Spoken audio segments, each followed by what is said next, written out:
and welcome back to Dollars and Dragons. Today I have with me Beth The Bard. If you'd like to introduce yourself to our audience. Hello, I am Beth The Bard, as previously stated. Um, I wrote She is the Ancient, a gender-bent Curse of Strahd, and am a professional game master to lots and lots and lots of teenagers, and also the co-creator of TTRPG University. I don't remember anything else going on at the moment. I immediately blanked. And I have to say, and our listeners don't see this, but I have to say, your back shelf, fucking immaculate. That's beautiful. I don't know what you did. Are those IKEA shelves? Are those a little bit something else, or what Well, are they're they? IKEA shelves. It's the Okay. Billy collection. Oh, okay. Yeah, because I'm moving to a new office or whatever, and obviously I have these two pillars here that some people might have seen if you've seen my YouTube videos. But I need a center. I need a center because I don't know. I need maybe I could do a low shelf. You think a low shelf back there? Mm-hmm. I need more shelf space because I'm running out of room. As you can see, that one's almost full. And that one is getting full. But You can yeah. never have too much bookshelf space. Yeah, I've turned into one of those. I've turned into one of those collectors because every time because I always read stuff on PDF first, but then I end up liking something so much. I'm just I would really like to just curl up with this book and enjoy it outside on the porch or something. Mm-hmm. And that's genuinely why I buy physical books now, is because when I take a break or something and I want to read, I just read TTRPG books. And I just go lounge somewhere. What do you use your TTRPG books for besides good decoration? Mostly decoration. There's a couple of them holding up my lopsided desk downstairs. Mm-hmm.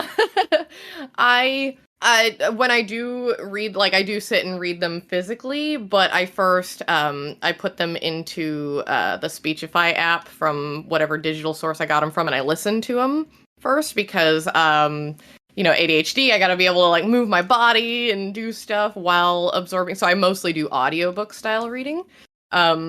But yeah, then if I want to re-reference it, I've got my physical books. I have a hard time with PDF. I just can't read things digitally. Yeah, I'm the same way. I really struggle. I can use it for reference, but it's so difficult for me PDF wise to read stuff. It just because I am some form of neurodivergent. I know that I'm probably autistic. I took the RADS. So there's that, but then, because I'm also trans, I got a lot of shit going on. So, I think that genuinely getting the physical books really helps me, at least because that's how I learned to read. I grew up doing that, so I think it's just it's easier for my brain anyway. Otherwise I get distracted, and I whenever I'm writing as well, I have to turn off my other monitor. I have to put on instrumental music and really Brown try and noise. I recommend brown noise. It's yeah. Right. Yeah. Okay, so let's talk about GMing for kids. And I've talked to a couple of therapeutic GMs, and some of which were therapists. But let's talk about how you got started with that and your experience with that. Yeah, so I'm not a therapist, first and foremost. I enjoy therapeutic GMing, though, because I am an educator. I've spent most of my career working in schools and things like that. I homeschooled my own kids, homeschooling, I guess, because it is still currently happening.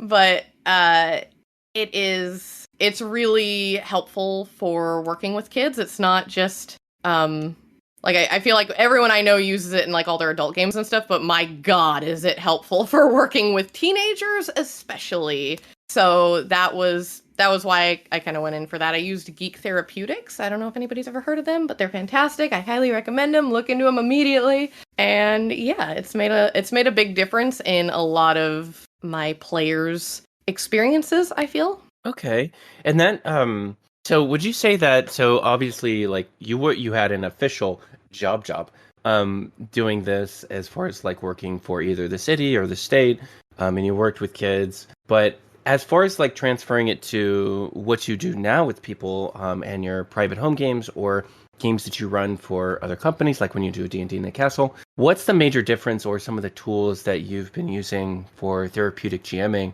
that you think makes it that difference? Between working with kids and adults? Well, with adults you can get a little bit a little bit more in there with the stories and stuff. So, for example, a game I have coming up, we're running through a new setting and story that I want to publish next year that has a lot to do, it's kind of all based around childhood trauma and the trauma of also growing up and having to contend with adulthood. Those, like, with all of that still weighing you down. And so, yeah, I can't do stuff like that with kids. And so I'm really enjoying, and we've all talked about it. We all kind of consented and bought into this storyline, and they've all built their characters on it, and they have to create characters that are either children or teenagers, and they had to leave home for whatever reason. I was like, it could be, because you were just out on a mission of self-discovery. It could be a happy thing or it could be a sad thing. And they did all choose childhood abuse. And I was like, okay, we're working through some stuff, guys. Yeah, let's do this.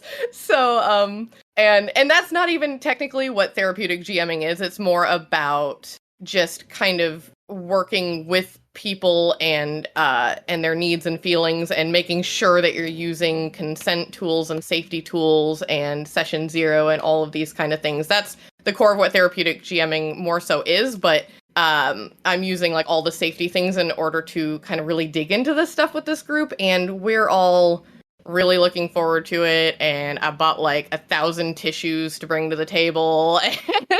Yeah, so that has been a fun experience. I don't do a lot of games for adults. I have a few adult games online, and then when I go for D&D in a castle, I've got obviously my adult games there. So it's really fun to be able to go into those more kind of crap themes. It's like just dig into the stuff. But otherwise with the kids, it's more about just making them feel comfortable and safe. And I get most of the kids in my groups are neurodivergent, LGBTQ. I have half my kids in all my groups are trans.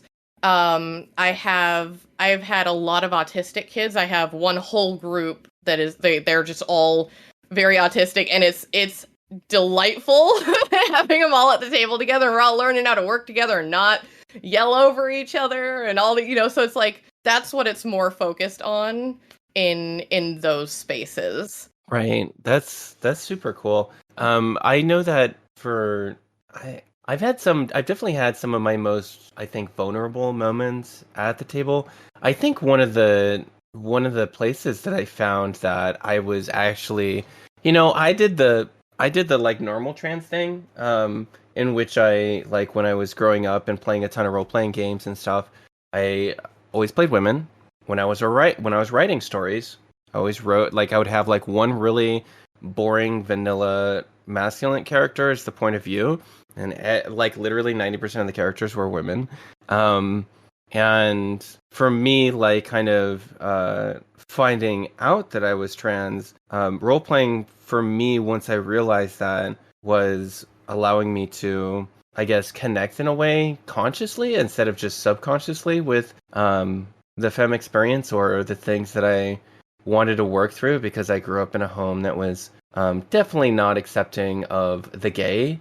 So yeah, it was definitely just not a safe environment for me to come out, because of my parents' upbringing, or at least my dad's. So I think it's been like a pretty fucking wild 2 years kind of since I came out, thinking about it. I got triggered the other day watching Glee. Like, I had missed the Glee boat, and I watched Glee, and we saw that episode where that kid came out to his dad, and his dad said those nice things to him, and like, I just started sobbing. Like, it was really nice to see. I don't know. I definitely think that there's a lot of value in that. As long as you can feel safe being open. I think that was at least my issue growing up, was I never felt safe enough to explore those things. So I can't even imagine, just being a kid and like role playing and like finding those. Go ahead. Yeah, I was gonna say, and it's amazing that that's mostly what therapeutic GMing is, right? Creating a safe space that people might not otherwise have, which is just, is wild to me as a parent, right? Because like I also grew up in a very I won't get into it. It wasn't great, right? But me with my kids, it's like two one of my kids is trans and the other one is bisexual, gay, she's not quite sure. But they never came out to Right. us. They were just like they just were talking about it one day like it was this normal thing and I'm like, "Yes, we did it. We created a space of safety. They don't even understand what the idea of coming out is." So, and Wow. that's, yeah, it's just bringing that to the table, making it a safe space, respecting pronouns, just making a space where you can feel like you can be yourself. Yeah, that's amazing, first of all. I was explaining to my when I first like came out and stuff, and then I was like explaining to my kids, and I thought it was going to be this huge deal, but it just turned into like I explained it to my oldest son, and he's 8 now, and he was like 7 or 6 at the time that I explained it. But he used to just introduce me to his friends, like, "This is my dad. He used to be a boy, but now is a girl," and that was it. That simple. He said it. That was Kids it. are the best. Yeah. So yeah, it's just wild. I don't know. I never would have thought that sort of like radical acceptance and love would exist for me, and I'm just very thankful for my children, to be honest. Yeah, absolutely. Let's talk about TTRPG University. What is it, and why should people be involved or check it out? So TTRPG University, it used to be called #Game School. It was a resource I made for my students back in, I can't remember if it was 2019 or 2020 when I started like GMing full time. I want to say no, because I was doing it physically in 2019. Yeah, okay.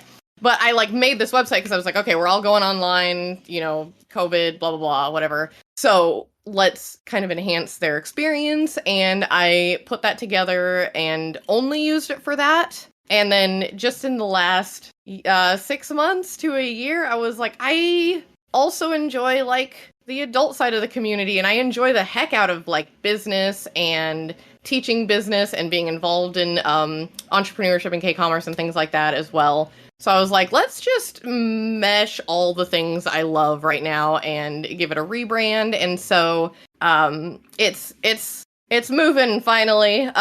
It is a blog that is dedicated to TTRPGs, and there are a whole bunch of like courses on the way teaching different TTRPGs and how to like just really dig into those other systems. And then I've got a course on organizing yourself as a game master, because ADHD, you know, organization's real difficult. Sometimes we need someone to sit us down and be like, okay, here we go. Let's talk about this thing.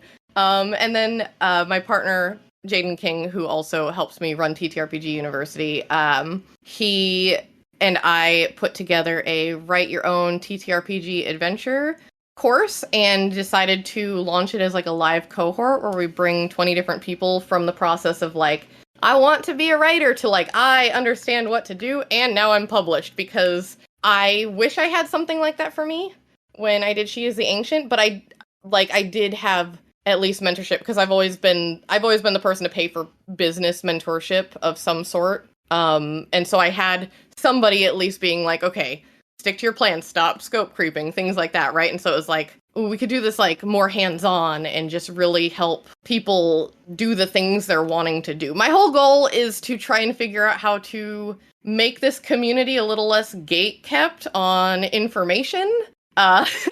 So yeah, the whole hope is to get a bunch of other people involved too, and just everybody share what we freaking know so other people can do the things too, and we can all just like share and depend on each other and stuff. I don't know. That was really long-winded. Yeah, say no more. Sign me up. Like, where do I submit stuff?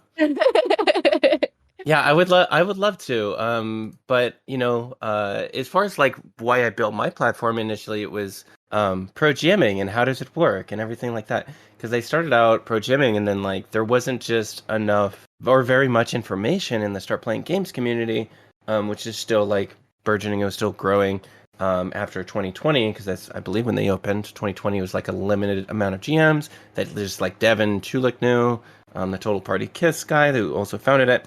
Co-founded it, and then after that, it sort of like expanded and grew.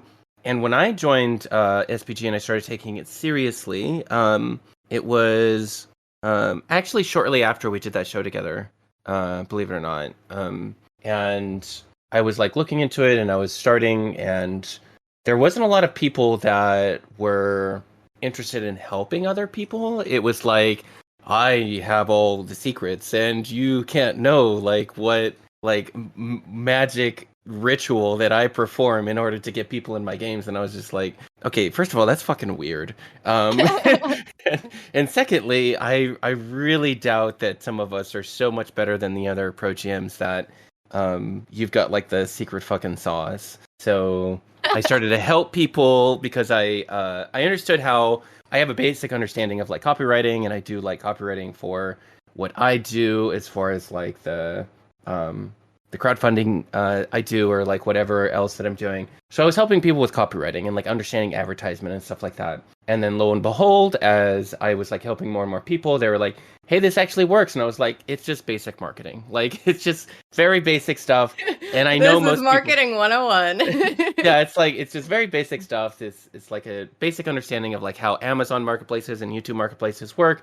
And you just shift it because that's where our customers or our clients have been trained. So when they look at SPG, they look at it very much like they would YouTube or an Amazon marketplace.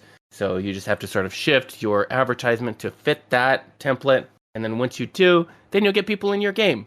Because if you ignore those basic rules, that you're not going to overcome like the training that Amazon has just pounded into their skull, or YouTube, because that's how they've grown, like in the past few years that they've consumed this type of media. You have to sort of shift your expectations as an advertiser to fit that mold, because otherwise, like putting an advertisement out there saying like, hey, I'll run whatever game you want and it'll be fun. Like that doesn't fucking work, because nobody understands what fucking game you're talking about, first of all. And then secondly, like that can mean so many different things to so many different people. So a basic, just straightforward advertisement is really what people need to learn. And Which because is funny. Yeah, go ahead. I was saying, which is funny because like my approach to filling tables is actually entirely different, because I have to persuade parents that I'm not teaching their children witchcraft. Which is probably difficult to do when you wear horns all the time, but right. Yeah, so it's a very different experience. Do you take them off? Do you take them off when you talk to the parents?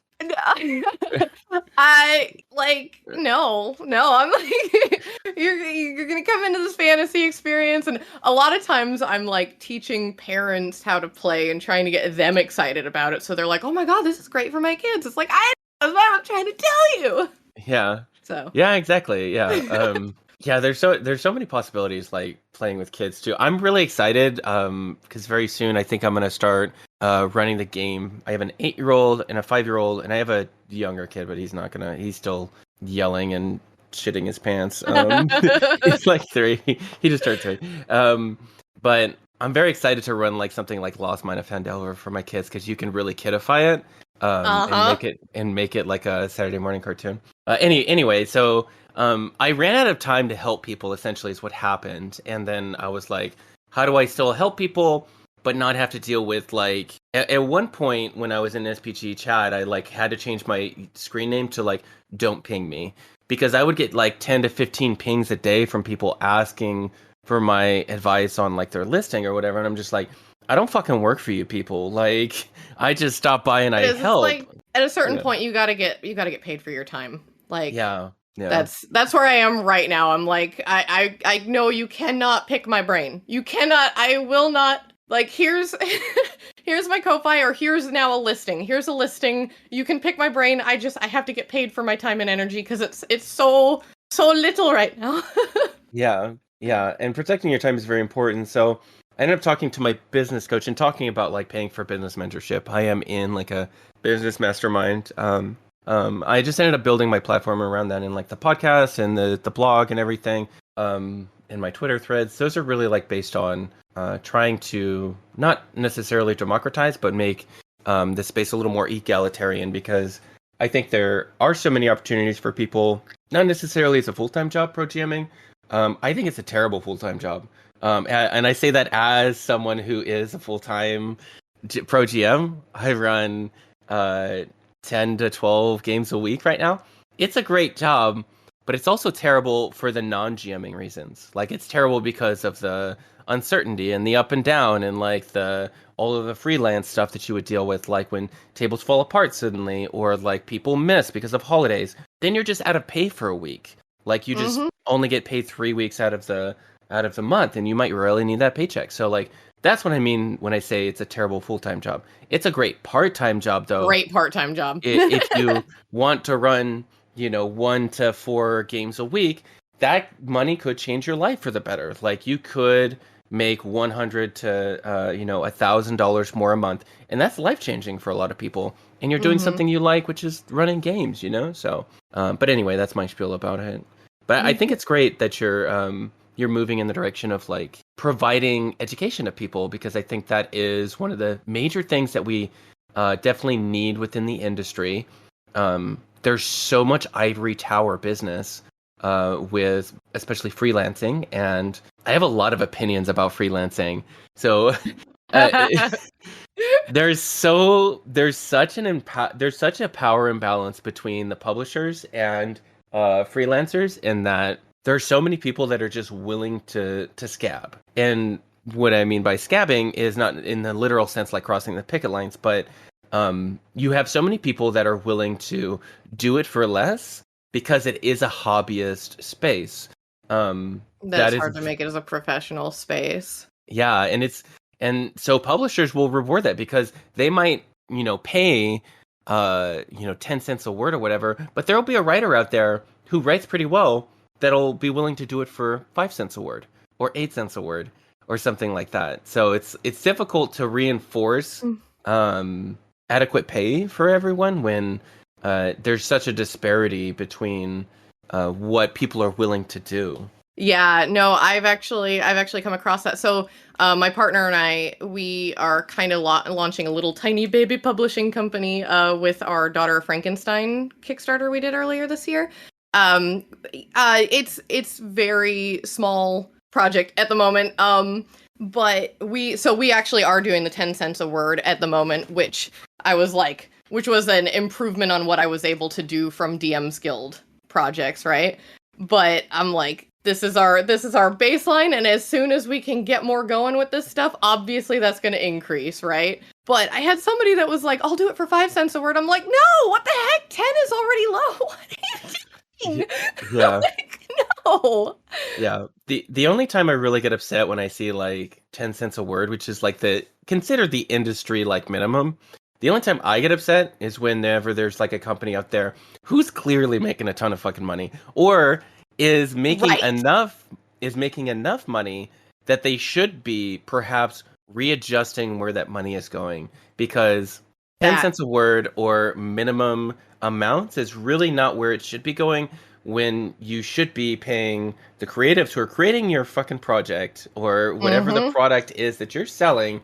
Like the artists and writers who are bringing people to buy the thing should be making more than what you're paying them. They should be making what is considered a living wage. And I only know of a couple like publishers who are really doing that right now. And MCDM is one of the few that is like doing 25 cents a word. And then I think they do 30 or 35 cents a word for design work. That's the dream right there. Like, that's the level I want to get to. Goals. Yeah. Holy shit. Yeah, it's just one of those things where it's like someone like Matt built a platform and then is actually funneling the money where it should go to create dope ass stuff. And that was Matt's intent, following through on it. And it's great to see. I love to see that. I'm very happy for some of my my colleagues, some of the people who work on Vineyard. I have a lot of MCDM alum in the Vineyard, and they're all wonderful professionals, and they work hard, and they do great work. So and I can't imagine that's much different from like a lot of the other freelance writers that are producing stuff for all these big name companies. Because I've had people come to me and I'm not going to say who it was. Either it's been on the podcast or some of my conversations with people, and they're telling me like, hey, you're paying literally 3 times as much as like someone who's running like $1 million IP book. And I'm just like, why does that doesn't make sense. That doesn't compute. I run this shit out of my garage. Like this is not how the economics of this should work. But I don't know. It's frustrating. I think it's frustrating. Yeah. Part of the thing that I think that we can do as professionals is support more people who are indie publishers so that we have more diversity within the space, so that there's more competition within the space, and it's not just these people in the ivory towers who have Yep. inherited these IPs, or they've used their corporate money to inherit these IPs to sell a bunch of books. The more indie publishers that are making it out there, then the more people who are going to make a living wage, because right now the money is 90% into two different companies, and it really should not be in two different companies. It should be I agree in more. so hard. Yeah, that would make a huge difference. Okay, so let's talk about my love. She is the Ancient. When did you start working on that? And how was the process for you? And then as far as like conceiving it and writing it, and let's talk through that first. So I got into Curse of Strahd before I ever joined like the online community for D&D. I was like, oh, D&D, this looks fun. Oh my god, is this a vampire book? And my inner, Anne Rice, Twilight, loving, that teenage girl in me was like, yes, vampires. And then I was like, oh no, vampires. And I just ended up having to like change things as I ran it for my table at home. And at first, and I've talked about this a few other places too, at first I was like, let's just make this like a parody thing, right? And I just gender swapped everything across the board, and it ended up becoming this satire because the idea of like this damsel in distress man was hilarious to people, and I was like, why is it hilarious? Huh? You wanna tell me why it's funny? Because like, it's not funny when it's the woman, right? Because whatever. So I ended up just getting annoyed about that, and I was like, okay, I'm just gonna fuck with the story altogether. And then I joined, like, I discovered that actual plays and Twitch and stuff like that were a thing, and I was like, started getting into it, and I joined one, and was doing all that, and somebody in that process was like, hey, if you like doing this, you can like publish stuff about it and make money on your ideas. And I was like, what? No, it's Wizards of the Coast stuff. Like, obviously I can't. And they're like, let me show you DM skills. I was like, what? So I discovered DM Guild that spring, and then that like it was like August 1st after that was when I published it. So I was like, cool, I'm just gonna take it all, throw it in, and let's do this. I didn't even like I used Canva to make the first draft. I was like, I'm not even gonna try. I'm just gonna like get in Canva, like throw my ideas in here, and then get it published. And I had no idea that people would like it. So that was a surprise. Yeah, gotcha. Yeah, I first, I guess, ran into it because I was doing something similar at the time. You were way ahead of me, of course. But I was doing something similar where I was running Strahd as a woman, and I was really enjoying that because I'm trans. And and I was like doing that in my home game, and then I ran into your supplement because I don't remember where I saw it, but I saw it and I bought it and I read it and I was like, this is fantastic. Much later, I ended up like basing like half of my business on She is the Ancient, but yeah, I remember having that kind of same experience with Strahd, like just looking at it and being like, a lot of this stuff isn't great. I don't like this. And I made some changes to it on my own, but it was really nice to just have the package of like the PDF where I could just, instead of like doing all the work, I was just like, you know what? Someone's already done this work. Someone's already done this work to make this like really cool and atmospheric and just a little bit safer and like more welcoming to different people from different backgrounds instead of just like who it was written by and written for. So making it just more palatable for everyone to have a good horror experience. For you writing She is the Ancient, did you do that all in like one chunk when you started it, or like did you start like piecing this up? How long did it take you all together? So from the time I sat down in front of the computer and was like, okay, pull up Google Doc, let's try to do this, to Ginny D going on Twitter like, hey, She is the Ancient, available on DM's Guild, was 30 days. Oh. So, wrote and designed and packaged and sent it off to Ginny D in 30 days. You know what? I've contacted Ginny D. She's fucking booked for years. So, like... No, I booked her at the beginning of the year. And then just, okay. like, never got around to... I was like, yeah, I'm gonna do this at some point. I'll just, like, book her now. And then I was like, you know, life. And then I was like, oh, crap, that's coming up in a month. I think that maybe it's time to go from, like, playing it at the table to maybe putting it in PDF form so I have something to give her. Yeah, that's funny. That's actually not too different from actually Chris Perkins writing the original. I guess the rumor is that he wrote it in a weekend. Like he just sat down and he was just like, and he just buzzed through it. But yeah, that's funny. Maybe that's the way to write Ravenloft. I don't know. Right? If you don't do it that way, then it takes years. Like, yeah, the Lamortia one I was working just took yeah. No, I'm actually... It is also an ADHD thing, right? That hyper focus. If you can get into that hyper focus flow and like the world around you can acclimate, like I was like, the kids are taken care of and I am being fed. I'm gonna focus, and I did not leave my desk for 30 days. Yeah, that's incredible. Honestly, that's like the sort of shit that I need to hear before I get back to writing later today. I have a writing block I need to do later today, so I'll be thinking about you just chaining yourself to your desk when I write later today. For the rest of the PDF and stuff, and like getting the other bits and bolts. So you did the project management for it. Let's talk about that and like how that worked for you initially. I imagine it was you figuring out how it works as you went, right? Yeah. Yes. I had no idea what I was doing. The end. That's the whole story. Okay, fair enough. And you just found some people. So who else was like working on the project with you as far as like putting together? Did you do layout by yourself? For you're talking about She is the Ancient, right? Yeah. Yeah. No, I did the whole thing. Oh, okay. The first time, and then like my sister-in-law, I sent it off to her and was like, "Can you look it over?" And she was like, "I don't understand how to edit like game writing, but I'll do my best." And she like the next day sent back some suggestions. I was like, "Cool. My editor is Nick Stone. That's my sister-in-law." Oh, okay. And yeah, and then I had commissioned a bunch of artwork for it already. Yeah, no, I don't know. I just whipped it together. I did the layout in Canva. It wasn't very well edited. Like, I just redid it for second edition, and I was like, oh my god, look at all these mistakes. I have grown since then.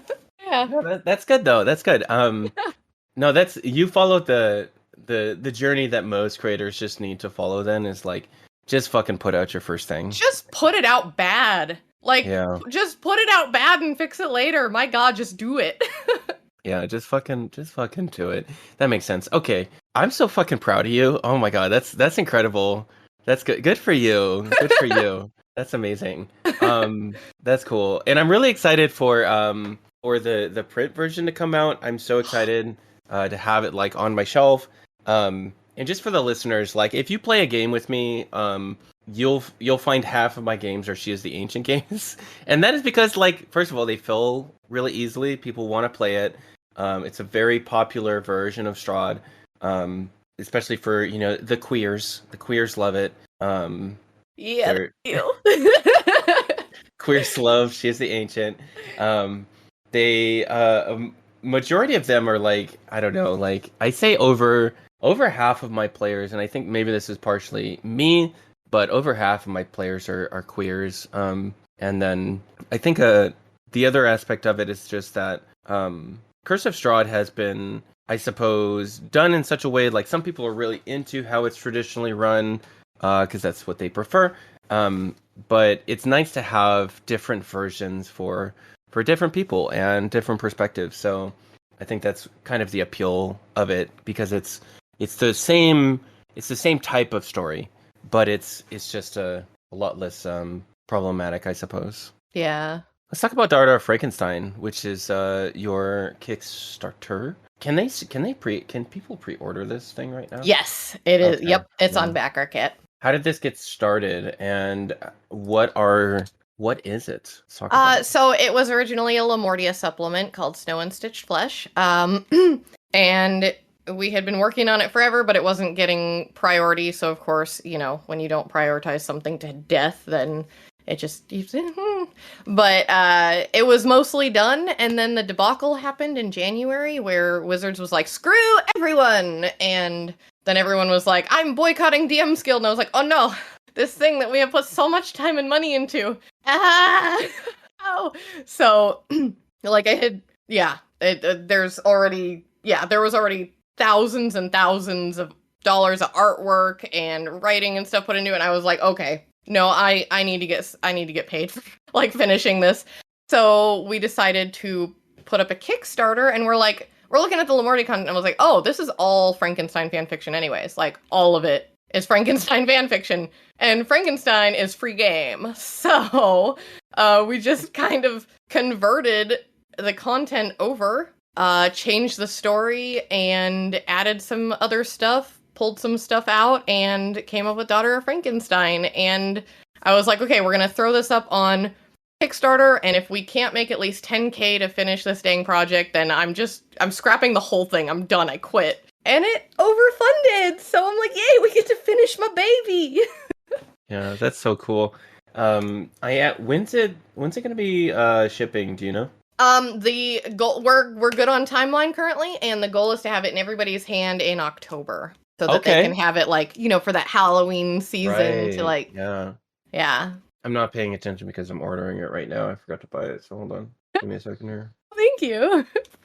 Yeah, if it's a horror campaign, I actually do need it. Yeah, it's for my business. It's the first it's like its own little domain of. I'm still trying to figure out what it's called, but I basically was like, I love horror so much, and I like the domains of dread, but also I need to be able to pay people, and I need to get paid for my work, so I can't do everything on DM's Guild.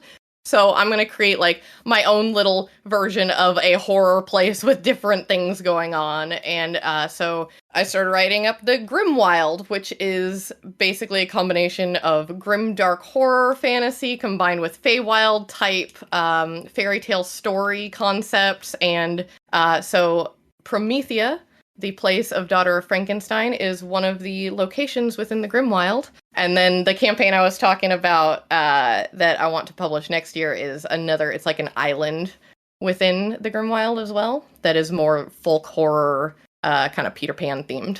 Right. So I'm let's do this. Yeah, that's so dope. I had no idea that it was now your own thing and it was free of the IP. So that's super cool.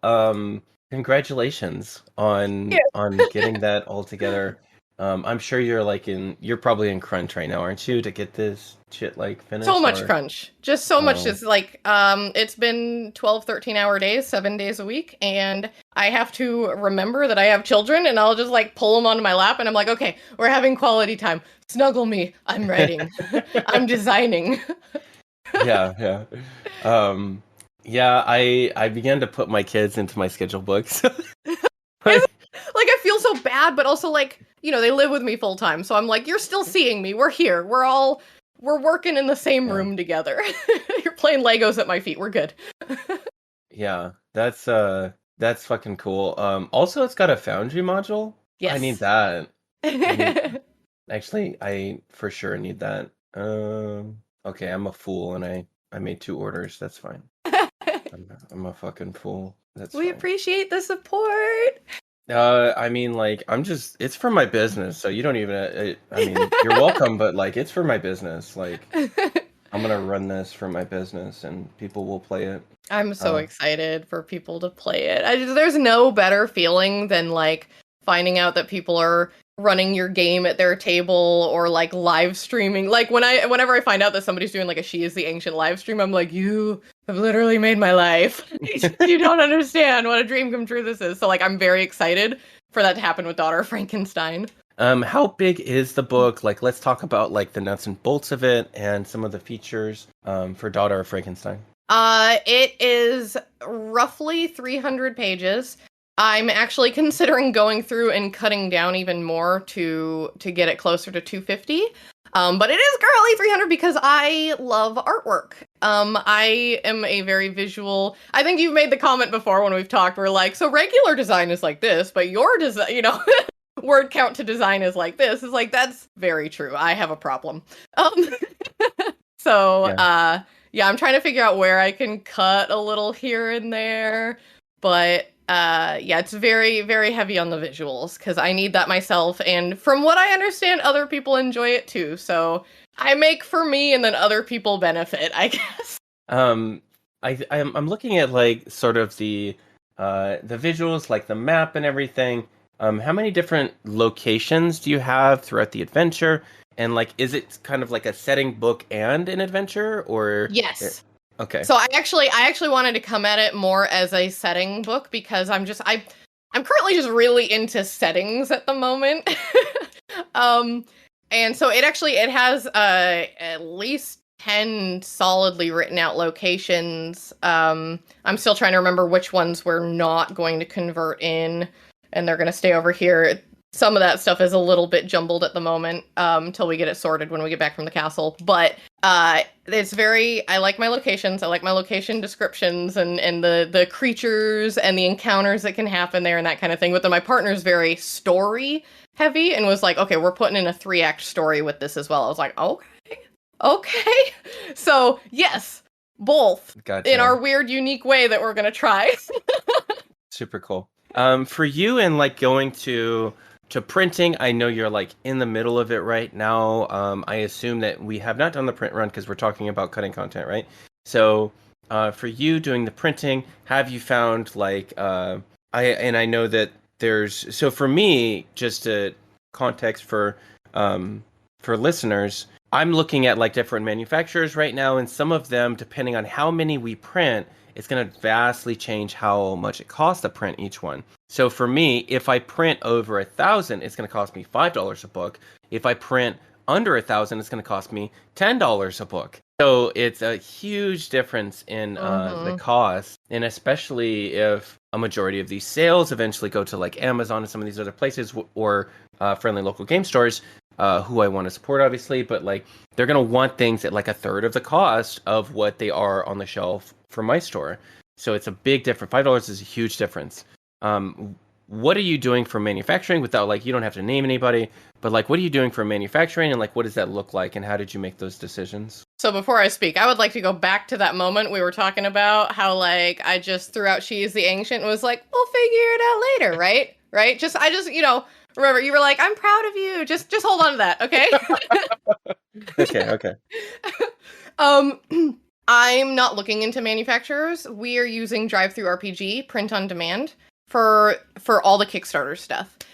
Because I know exactly what to do, how it works. I know it's going to cost more, but I needed a way to do this where I could give the best possible product as quickly as possible and try to save my own spoons currently because of other projects going on, other really big life things. Like I'm going to be bedridden a bunch at the end of this year. And so like, the idea of dealing with manufacturers and doing bulk orders and stuff, I was like, that is not something my spoons can handle this year. But I would love to switch some of that stuff over next year. But this year we're doing Drive-Thru RPG. We're going to spend a little more. Everybody's going to get their book on demand style. And I'm going to call it a huge win because it'll be published. And then I'll save money later. Yeah, no, there's no shame in that, especially because the difficulty for small indie publishers is that we are going to be paying 3 or 4 times what Wizards pays because we don't have that long-standing relationship with manufacturers. We don't have a local manufacturer. We don't have basically like tens of thousands or millions of books to print. So like the costs are going to be way more for all of us. And something like print on demand is actually a very good option for indie publishers for that reason, because it costs more to print. However, you don't have to worry about any of the shit that goes with it. You don't have to worry about storage. You don't have to worry about freight. Exactly. Freight is an entirely different thing. It may fuck up your life, especially if ships get delayed or whatever. And I'm in an apartment with 4 children. I cannot take a risk of having the books all come here. Right. Yeah. People are gonna get their books with like little smiley faces drawn on them if that happens. You know what I mean? Right. Yeah, exactly. Yeah, and I was talking with I don't know if I'll I think we talked about it on the podcast. I was just say, so I was talking to Andreas Walters about like how he has like 20 fucking thousand owlbears right now, those owlbear plushies, and like that's Oh my the life of like small indie publishers. Like sometimes you're just stuck with inventory somewhere, and you gotta figure it out. And it's exhausting. Like just yeah. No, I've lived the Alibaba life. I remember that, and yeah, no, I can't have 1,000 plushies or books or things in the house at the moment. Yeah, that'd be a nightmare. Yeah, and I definitely don't have room either. So I mean, like, depending on how we go for my project, I don't know if we'll end up finding a publisher that kind of aligns with our values and then also is good for the business. I would prefer to, I think, but we'll see how it goes. I might end up just making a bazillion runs to the post office. I don't know at this point. So we'll find out. We'll find out soon enough. Right, we're figuring out as we go, and once we learn all the things, we're gonna share all the things, right? Like that's my plan. I'm like, once I figure out how I'm doing this, I'm gonna just kind of like tell you guys how I did it, and then we'll just share things, and we'll all do better on the second round, right? Yeah. Let's talk about the Hourglass Coven. This next project that you're kind of chipping away at. I am so excited about that one. That is DM's Guild, obviously. It is a Wild Beyond the Witchlight. I've run Wild Beyond the Witchlight at least a dozen times through at this point. Both full, like, year and a half long, like, whenever it came out, however long ago that was. I finished a few campaigns that started then, only recently. And then I've also done, like, abridged versions of it. And I hate the story. A lot. Yeah. So I obviously big fan of horror, and I was like, the thing I don't like about the Feywild is the whimsy for the sake of whimsy and the non-logicalness of things, where horror is a lot of things are very connected in certain ways because of things, especially when you get into mystery. Anyways, that's just like storytelling stuff, right? But I was like, what if we took the Hourglass or the Wild Beyond the Witchlight and we just made it super horror? Like, just we're gonna make it all horror. We're gonna make it a domain of dread, essentially. Make it difficult as hell on the players. Get that whole grim dark experience. And oh no, I'm blanking. And then also because it's a very linear. It's like you got to follow these steps to get through the adventure. I found ways to make it more of a sandbox, Curse of Strahd style, and it has worked out really well. So I'm like, okay, so I'm going to, break down how I do that, and then how I make everything horror based, and just a fun little project. That's why it's not getting enough love and attention right now. It's because it's like that's a hobby project for me at the moment, but I'm very excited about it. And I imagine you'll be able to like a little bit more time towards it once you wrap up and you ship Daughter of Frankenstein. So hopefully, yeah. Yeah, that'll be good. Looking forward to that. Okay, Beth, thanks for coming on today. Thanks for having me. Yeah, it's wonderful. And if you'd like to check out what Beth is doing or the TTRPG University, you can check the show notes or go to beththebard.com, ttrpguniversity.com, and check them out. See what's going on. Hi, thanks for listening. If you want to support me, you can find me on Patreon at patreon.com/isfriday, or you can find some of the work that I'm doing at vineyardrpg.com if you want to pre-order the book that we made. Thanks.